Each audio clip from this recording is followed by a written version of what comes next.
Salam aleikum, moçoilas, eu sou o Seiki, o 20º além do Ben 10. E eu também tenho esse bagulhete chamado autismo, e nessa brincadeira eu recentemente criei um hiperfoco no Pete Molyneux. Caso você não saiba quem é o Pete Molyneux, ele é simplesmente o maior mentiroso do mundo dos games. O segundo maior é o mago. Ele começou a carreira vendo que tinha um puta mercado foda pra videogames. Nisso ele fez um tycoon de negócios baseado em texto. Não me pergunte como isso funciona. O nome do jogo era The Entrepreneur, e ele botava tanta fé nesse projeto que ele já tinha feito milhares de cópias do jogo na mão e ainda fez vários anúncios em revistas de tecnologia da época. Eu disse que o Pete botou fé nesse projeto, mas chegou ao ponto dele pensar que a caixa de correio dele tava pequena demais pro tanto de carta que ele ia receber pedindo pra comprar o jogo. Então ele abriu uma caixa de cartas maior na porta dele com as próprias mãos. A melhor parte de tudo isso é que ele só conseguiu vender 2 cópias do jogo, e uma das clientes do Pete era a mãe dele. Bom, eu não preciso dizer que ele ficou um pouquinho decepcionado e acabou se afastando do mundo dos games da época. Então, no processo de seguir um rumo na vida, ele criou uma empresa de distribuição de feijão enlatado pro Oriente Médio, chamada Taurus. Eu até queria fazer uma piada com essa situação, mas eu acho que a situação em si já é uma piada. O bagulho que a empresa Commodore, que era uma empresa de computadores da época que era gigante, tava querendo que a Taurus fizesse um software de comunicação pro Amiga. A questão é que eles confundiram Taurus com Taurus. E a gente não vive na timeline onde o Pete é uma pessoa decente e falou que erraram o nome da empresa e se confundiram aí. Não, o Pete nessa brincadeira recebeu 10 unidades do Amiga e ele mesmo fez o software. Então, com o dinheiro que ele conseguiu com o software, ele simplesmente voltou a fazer jogos com um estúdio que ele mesmo fundou, a Bullfrog. E ele fez um jogo chamado Populous, que era um simulador de Deus, mas publicado pelo diabo, ou Electronic Arts, se for citar nomes. A carreira dele como game developer tinha chegado no ápice quando ele criou um jogo chamado Black and White. E já pode contar que essa era a primeira mentira dele, já que o jogo era um simulador de Deus, e não do Michael Jackson, como o nome indica. O bagulho é que a inteligência artificial do jogo era muito impressionante, especialmente a do macaco. Eu fui dar uma pesquisada e essa é uma das inteligências artificiais mais avançadas dos jogos. O macaco.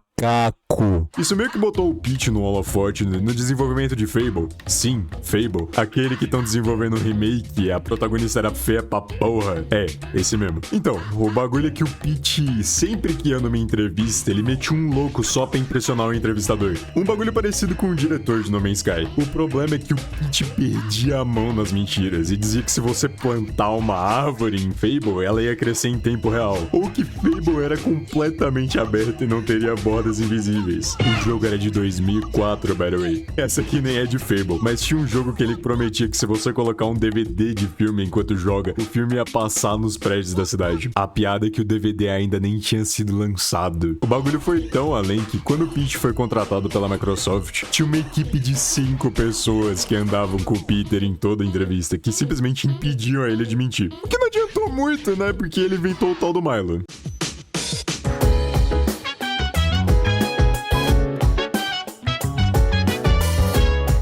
O Milo era pra ser um jogo de Kinect em que você conversa com um menino chamado Milo. Tipo um chat GPT, só que ele era uma criança de 12 anos na pior ideia da Microsoft até então. Inclusive, o projeto Milo tava indo tão mal que eles precisaram mentir no anúncio do jogo. A menina que tá conversando com o Milo aí é na real uma atriz. Tudo que tá acontecendo aí na tela é só uma cinemática em CGI. Tudo isso era só uma meteção de louco. O bagulho chega a ser tão zoado que o Milo nem tá olhando pra menina. O Milo era na real só um pequeno capítulo do Pete tentando programar a inteligência artificial mais robusta da Terra. Eu só consigo imaginar o Pete entrando no estúdio gritando: "Eu vou programar o amor!" Óbvio que nada disso deu certo. Inclusive, toda essa história do Pete programar uma inteligência artificial avançada é porque um dia ele olhou pro afilhado dele, o Dimitri, e pensou: caralho, deve ser mó foda ter um filho. O quão sozinho você tem que ser pra pensar que é mais fácil programar uma inteligência artificial do que ter uma esposa e ter um filho? Bom, uma hora a Microsoft e o Pete se deram um pouquinho mal e a Microsoft pediu pra fazer um Fable pro Kinect. O que pra mim é pior que um pedido de divórcio. Nessa brincadeira, o Pete também ficou muito puto com a Microsoft. Compreensível, né, porra? Fizeram ele fazer 2 jogos pro Kinect. Até o Buda ficaria puto se você chegasse nele e pedisse pra ele fazer um jogo pro Kinect. O que me deixa mais puto do que criar a desgraça de um jogo pro Kinect é o fato de que você assistiu o vídeo até aqui e não comentou vídeo massa nem deixou um like. Vocês estão todos jurados de morte aqui na Chaparral, hein? O Pete decidiu criar o próprio estúdio de jogos, de novo. E é aqui onde o assunto principal do do vídeo vem. Quer dizer, até tinha outro jogo em desenvolvimento, mas vocês vão entender mais pra frente.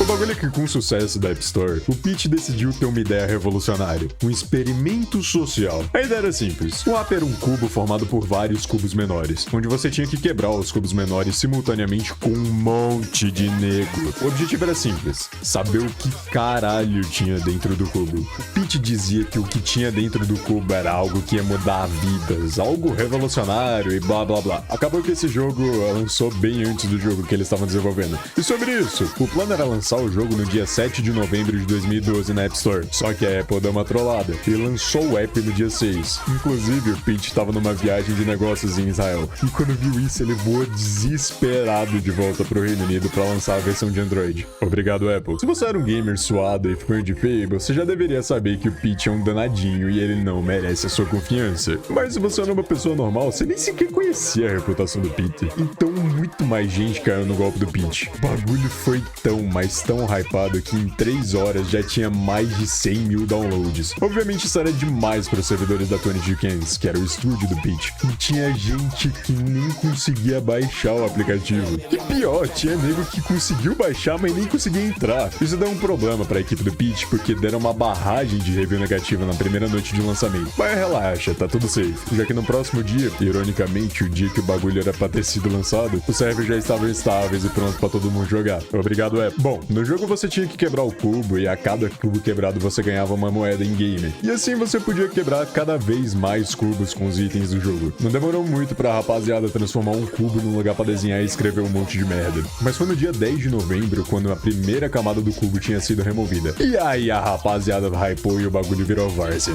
Já que o cubo tinha mudado de cor, alguma porra do tipo. O bagulho é que cada camada do cubo tinha um termo, até uma imagem ali no meio. E a rapaziada tava tão, mas tão hypada que no dia 28 de novembro de 2012, os cabas já tinham arrancado mais de 53 camadas. O jogo só tinha saído há 22 dias antes. Viado, eu não sei se é muito tempo livre ou muita dedicação. Independente do que fosse, a rapaziada tava arrancando cada vez mais e mais camadas. E tinha gente com um monte de moeda pra pegar os itens caros da loja do jogo. O que não adiantou muito, porque tinha um bug que tirava as moedas de geral. Mas eles corrigiram eventualmente, relaxa. Mais e mais tempo passa e cada vez mais camadas foram retiradas. Eventualmente uma pessoa conseguiu tirar o último cubo desse troço. E finalmente todo mundo podia saber o que tinha lá dentro. Lembra daquele jogo da 22 Cans que eu disse que eles estavam desenvolvendo? O bagulho é que aquilo era só mais um simulador de Deus do Pete Mullen. Sabe qual era o prêmio para quem conseguisse tirar o último aplicativo imenso que era o Curiosity? Era virar o Deus dos deuses do Godos. Ah, e o vencedor também ia ganhar parte dos dinheiros das vendas de Godos. Quem ganhou o prêmio foi o Brian Henderson, de 18 anos na época. O Brian simplesmente ganhou o prêmio e foram prometidas muitas coisas. Enfim, pagaram pra ele uma viagem até 22 Cans e fizeram ele jogar uma early build de Godos. E de acordo com o próprio Brian, deixaram ele plantado no estúdio da 22 Cans por umas 3 horas, até que chamaram ele pra uma sala onde ele tinha que assinar o contrato, onde ele ia receber a tal da porcentagem de vendas de Godos. O que não vai achando que era muita coisa não, tá? Tipo, você acha que é uns 10, uns 15%? Não, paizão, o bagulho era um total de 1% dos lucros. E no contrato ainda não tinha nenhuma garantia que eles realmente iam pagar o que eles prometeram. Esse cara é simplesmente muito arrombado. E depois o Brian ainda teve que mandar e-mails frequentemente pra ter qualquer atualização do bagulho. E nada. Por meses, inclusive.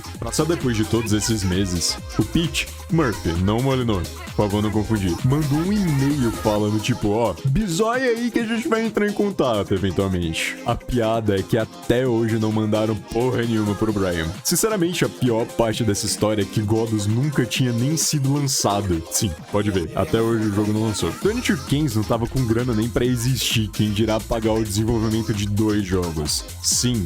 2. O animal do Pete achou que seria uma ótima ideia simplesmente fazer uma segunda versão de multiplayer de Godos, enquanto nem conseguiam pagar a primeira versão. Então, o que foi prometido por Brian nunca foi entregue. Moral da história: todo dia acorda um malandro e um otário.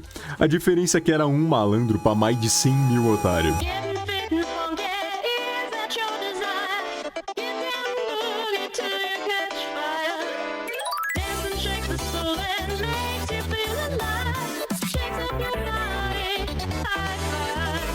You've got the Now shake a leg and you will get slammed. You know it, baby. Turning heads